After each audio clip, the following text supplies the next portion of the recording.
Ada jenis informasi yang kalau kita mendengar sudah langsung tahu ini masuk akal atau tidak. Oke. Saya lihat juga di sosmed nih Pak Anies nih lagi dibilang Pak Anies lewat timnasnya pengen menghapus BUMN dan mengganti dengan koperasi kalau menang. Ya ini sepertinya ada yang perlu diluruskan nih Pak Anies nih. Bahkan sudah diberikan statement sambutan dari yang bersangkutan gitu. Bertanya, kalau BUMN dihapus gimana nanti pegawainya? Gimana jutaan pegawainya? Silakan diluruskan Pak. Ini hoax atau benar nih kira-kira?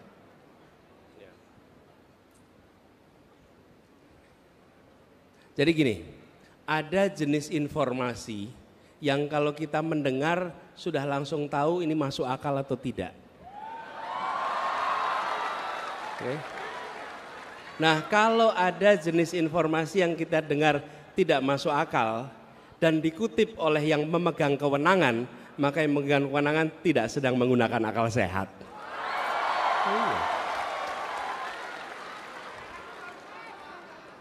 Kan kira-kira mana mungkin BUMN dihapus, mana mungkin.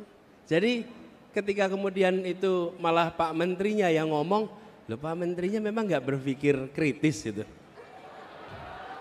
Di mana critical thinkingnya gitu kira-kira.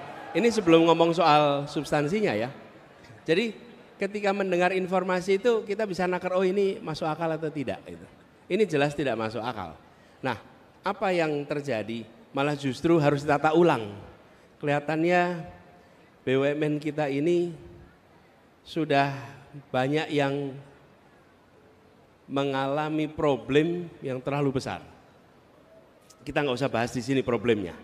Nanti kita mengalami penambahan pikiran. Tapi yang saya ingin sampaikan bahwa itu tidak benar, itu fitnah dan fitnah yang tidak masuk akal. Kemudian kami ingin tegaskan, BUMN ke depan adalah BUMN yang menjalankan fungsi negara.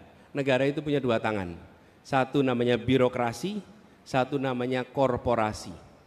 Yang disebut birokrasi itu kementerian, dinas, badan, itu birokrasi. Yang kedua namanya korporasi, BUMN, BUMD. Okay? Dua-duanya punya tugas melakukan pembangunan. Jadi badan usaha milik negara jangan dipandang sebagai badan mencari untung bagi negara. Negara tidak bekerja mencari untung. Saya tadi malam katakan negara tidak berdagang dengan rakyatnya. Okay? Jadi dia menjalankan fungsi pembangunan. Nah, ada jenis-jenis kegiatan yang kalau dikerjakan pakai birokrasi sulit.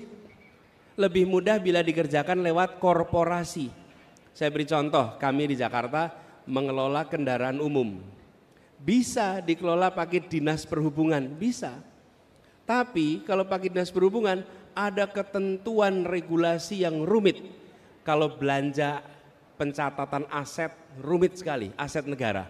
Mau melepas aset rumit sekali, mau merekrut orang rumit, mau mengganti orang rumit. Kenapa? Karena itu adalah pegangannya birokrasi.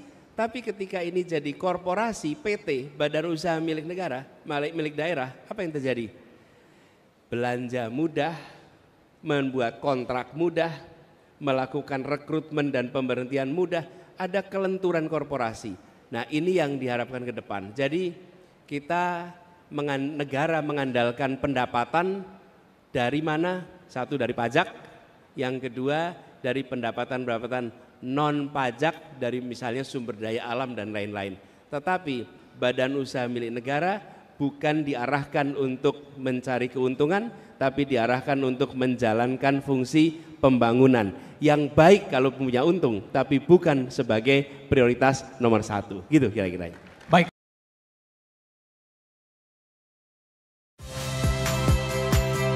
Saya Magister Tarigan. Saksikan program-program Kompas TV melalui siaran digital, pay TV, dan media streaming lainnya. Kompas TV, independen, terpercaya.